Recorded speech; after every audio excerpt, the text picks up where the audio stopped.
Despite growing calls for a ceasefire, Israel has vowed to ramp up fighting inside Gaza until Hamas is removed from power. Joining me live is Ian Parmeter, research scholar at the Centre for Arab and Islamic Studies at the Australian National University. Ian, thank you so much for joining us. The UN Security Council resolution on Gaza, as you know, passed yesterday morning our time. It's been criticised by UN Secretary-General Antonio Guterres and several countries and aid agencies for failing to call for a ceasefire. The United States in particular has been criticised for watering down the resolution. Do you think this criticism is justified? Well, I think there certainly is a case to be made for that. The resolution itself, the United States was determined to protect Israel's interests at the UN Security Council, and Israel did not want to be forced into a ceasefire, which would, of course, interrupt its campaign of military action against Hamas. Israel believes that the military action will actually force Hamas to make concessions, whereas Hamas has made clear that it will not make any more hostage releases until the military campaign stops. So we've got a major standoff there.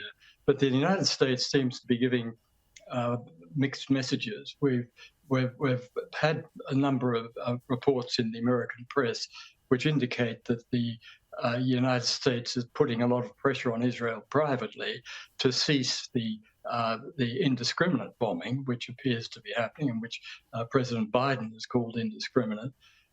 But at the same time, in public, in the UN Security Council, it is defending Israel's interests very, very strongly.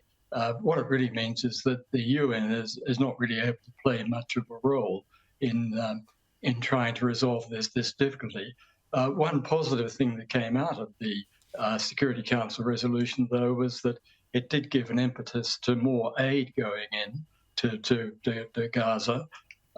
But a problem is that Israel still insists on inspecting all the aid deliveries, and that really means that they are delayed in the process of going in. Israel's reason for wanting to inspect the aid deliveries, of course, is that it suspects that the weapons may be smuggled in with aid. So there are a lot of different forces in play here.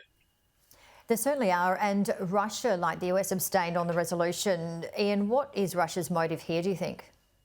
Well, I think Russia's getting a lot from all of this.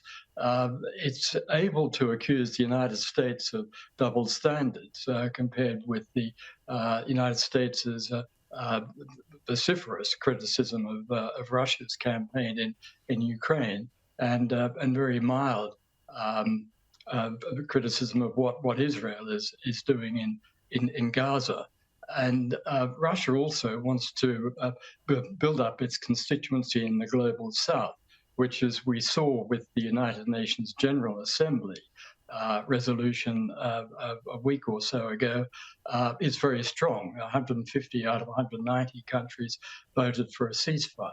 So Russia sees that it's on the side of the majority in the General Assembly at this stage, but it actually decided to abstain to make the point that the resolution itself, as it said, is toothless. It doesn't actually have any way of enforcing any sort of slowdown in the hostilities.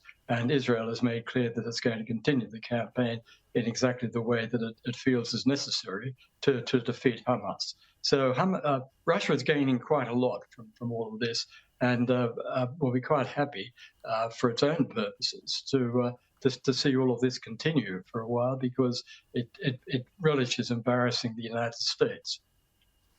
And we certainly have spoken about the resolution calling for urgent steps to create the conditions for a sustainable cessation of hostilities. What is that likely to mean in practice?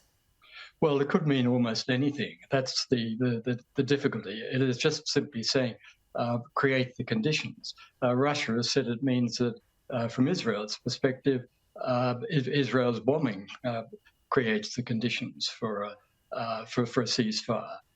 So it really is a very strange form of words, which was devised simply to avoid the US veto.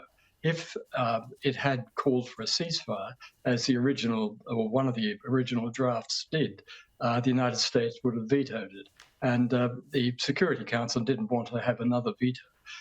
I think it really is indicative of the powerlessness of the Security Council at this point, when you consider that this war has been going now since really the 7th of October.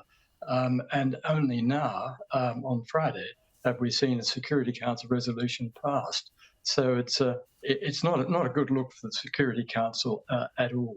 And this doesn't create conditions could mean almost anything. That's the difficulty that anyone trying to implement it might have.